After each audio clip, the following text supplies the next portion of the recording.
Yo! Welcome back to the Fancy Fix Podcast. I'm your host, Winston Wolf, and this is the Bold Predictions episode. If you haven't already, smash that like button, smash that sub button, ring the notification bell. There'll be a giveaway at 100 subs. Lunch on me. Small goals. Help me get there. Let's do it. Two things are for sure. One thing is for certain. Sammy Watkins will destroy week one and will look like the wide receiver one of the Packers. But this is all a facade. It happens every year. It's happened for the last 3 years. 8 for 96 in 2021. 9 for 82 and a touchdown in 2020. 11 for 198 and 3 touchdowns in 2019. Now, after he goes crazy on your bench because you didn't believe him, you won't start him, and I wouldn't either, you should trade him faster than the Chargers did Eli.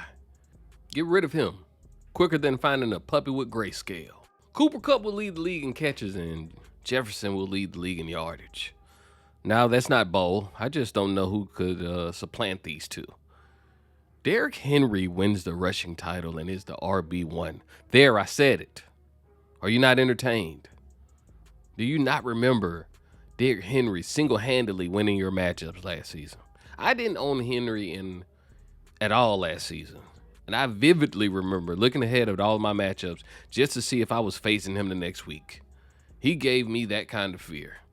He had 6 RB1 performances and put up 937 yards in 8 games. The saga continues. Crown him. Cam Akers won't be the same guy this year. He won't be a top 24 back in any format. Since 2016, 16 running backs have suffered Achilles tears. 11 of the 16 aren't playing football. 6 of those 11 had their careers ended due to said injury or played one more season. The only running back I can remember who gained their explosiveness back was Dante Foreman. He suffered injury in 2017 and didn't return back to form until 2-3 years later. So not only will Akers be sharing the load, with Darrell Henderson, but his explosiveness won't be there. And believe it or not, this was my thoughts before the Thursday night game. This has been my same take for years. I avoid all players that come off an Achilles injury. Darren Waller will lead all tight ends in touchdowns. Incoming Josh McDaniels, that once had this guy at tight end named Rob Gronkowski, and he knew how to utilize him. This will be the only time in Waller's tenure with the Raiders where he wasn't the focal point for the defense to key on. Waller even stated on Blessing with the Boys podcast that in years past, he didn't feel like he had a defined red zone role. But now he feel like that's something that's in place with Josh McDaniels. He's going to lead the league in touchdowns for tight ends. Jalen Hurts is a top 3 QB in fantasy this year. Are you sure about that? Maybe I'm digging too deep here, but this feels like Josh Allen all over again. Don't unsubscribe. Hear me out. Listen, let me explain. In Josh Allen's 3rd year, the Bills acquired Stephon Diggs. In Jalen Hurts' 3rd year, the Eagles acquired A.J. Brown. I know y'all forgot Josh Allen's first 2 years in the league. Here's his numbers for his sophomore season. 58% completion percentage. 3,089 yards, 510 rushing yards, 29 touchdowns, 9 picks. Here's Hurts' numbers.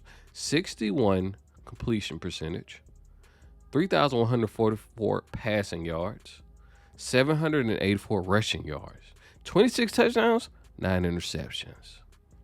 I rest my case. Course adjourned. This is Josh Allen Jr. At least a top 3 QB this year. Mark it. Cole Kmet is a top 5 tight end this year.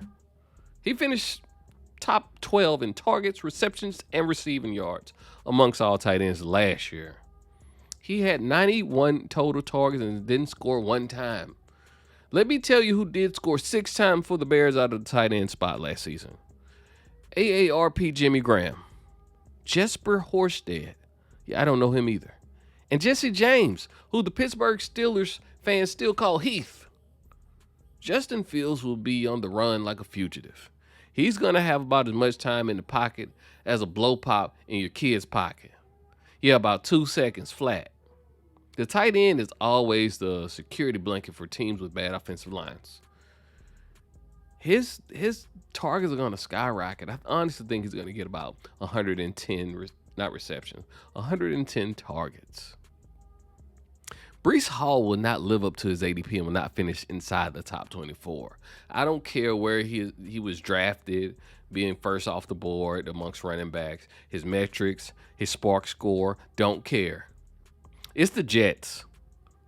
He's splitting carries with Michael Carter, and they've lost both of their left tackles. Mekhi Becton for the season. Dwayne Brown, who is 67 years old plus tax, won't be playing in week 1. I'm out. I want no parts of it. Isaiah Likely of the Baltimore Ravens will be a top 12 tight end. When all actuality, he's an oversized wide receiver. Let's take a trip down memory lane. Lamar's MVP year was 2019. They were going to try to replicate the same gameplay, I'm guessing. They played a ton of 12 personnel during the season, and they had the tight ends to do so. Mark Andrews, Hayden Hurst, and Nick Boyle. Now, Andrews had 98 targets. Hurst had 39. Nick Boyle had 43. That's roughly 180 targets. And now you have a wide receiver that has been converted to a tight end. The Ravens have been on it when it comes to tight ends. I have to admit it. You probably don't even remember when Darren Waller was on. He was a Raven. Isaiah Likely is a rookie out of Coastal Carolina. He ranked 10th in the FBS with 20 yards per reception and led all tight ends with 12 touchdowns. He also has 5 career touchdown catches of 50-plus yards. This guy's a burner. Very comfortable catching in traffic. This won't be an instant ad, but most casual fans can't name a Ravens wide receiver outside of Rashad Bateman. So why wouldn't they run with 12 personnel, which is 1 running back, 2 tight ends, for y'all that didn't know. Christian Kirk will have 100 catches this season. He got paid.